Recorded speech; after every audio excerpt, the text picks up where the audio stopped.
David wants to know how to create some trade filters. So an example would be, two examples would be, if it's the MACD, let's say the MACD gets above some level, say like 0.2, the MACD goes above 0.2, with the MACD, it all depends on the instrument. So some instruments would be like 0.2, other instruments it might be literally 2. Let's say the MACD, goes above like 0.2, and when the MACD gets above that level, you want to prevent any long signals from occurring anymore, right? Because the MACD is overextended. Same example would be if the MACD goes below negative 0.2, then we want to prevent short signals from occurring because the MACD be overextended. Or the same with the stochastics. Let's say, if the stochastics goes into this overbought area, you want to prevent long signals, so that way you're not trading against the stochastics, right? And the same thing, if the stochastics goes into oversold, then, below 20, then you want to prevent long signals here. So let's see, let's make a new logic template here. Let's see. All right, so you want to block signals if the indicator is overbought or oversold. All right, so let me do my classic signal generator here. So I'm going to use the inflection solver. All right, so let's set this to price. All right, so there we go. So we have a bunch of random signals to work with, for filtering here. All right, so there we go. All right. Okay, so I'm going to grab the threshold solver to do this. So the threshold solver was pretty much built, to work with indicators, on their own subpanels. It's like obviously the stochastics, the MACD, the CCI, the momentum indicator, those type of indicators here that have the kind of their own scaling level here. So that's the classic use here. So what we want to do is get this threshold solver to give us a long output whenever the whenever the stochastics, right, is below 80. Yeah, so whenever the stochastics is below 80, we want a long output from this solver, and vice versa. If the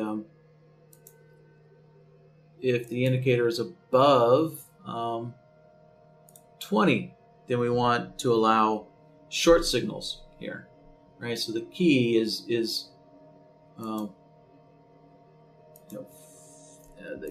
key, I guess. Is focusing on this area for longs and this area for shorts.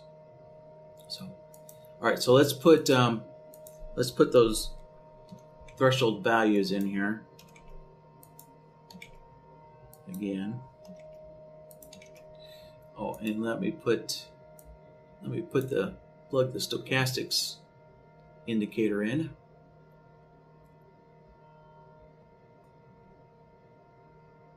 Now, so the key is going to be picking which of these outputs do we want. So looking at our chart here, right, we want to block signals. We want to block long signals if the indicator is above 80, right? So in other words, if the indicator is greater than 80, then we don't want to allow long signals. So what we're going to do is turn on these outputs, right? We're going to enable these threshold levels, right, for the long output, like so. And so here we go, right?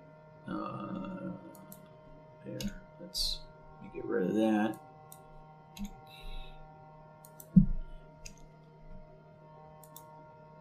Right, so here we go. The indicator is above 80, right? And there's no output. So it's exactly what we want to see here. Right, so there we go. So price is going up, price is getting a little overextended, and so long signals would not be allowed. And then, so now we need to figure out for the shorts here. And so for the shorts, basically, if the indicator is less than 20, no short output. So we want to enable these outputs here. Right, so if the stochastics is greater than 80, right, yeah, that's okay to take a short signal. It's okay to have a short signal if the stochastics is above 80, or if the stochastics is at 80, or if it's at 50, or if it's at 20. But if it's below 20, then no short signals there. Right? And then the last step is we need an AND node. So we take our signals, right? There we go. There's all of our random signals. And now if we plug in our filter, and there we go. Actually, let me give this a name here. Something like that. All right. And so if we look at this, right, we only see short signals in this area here, right? There's no long signals here.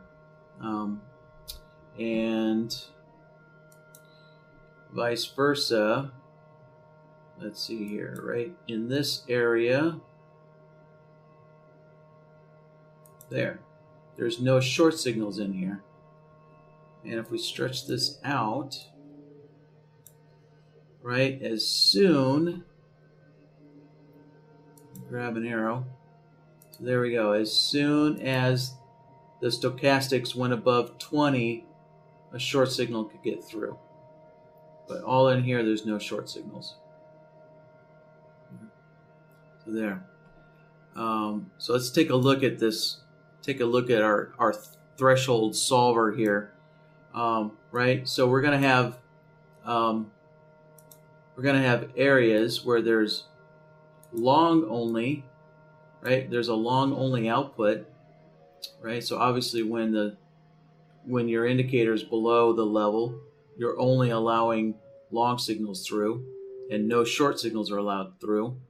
And then when your indicator is in between the levels, then you're going to have long and short signals, because right, both long and short signals are going to be allowed to go through, since we're in between those two levels. And then lastly, right, if your indicator is above that level, you're only going to get a short output, right, because that's when we want to block those long signals there. All right, so there, let's connect that back up there. David's asking, why do I have all those signals? I need something to work with, David, that's why. Right, I mean, yeah, this is just something to work with. So, in order to demonstrate how signal filtering works, right, I need a signal source. So I just use a simple inflection solver here, because it just generates a ton of random signals that I can use as a demonstration purposes, right? So again, like if we look inside my little white rectangles here, right, we can see there's both long and short signals, right? Both long and short signals here in these two rectangles. And so I can use this signal source to prove that this filtering is working here. Okay.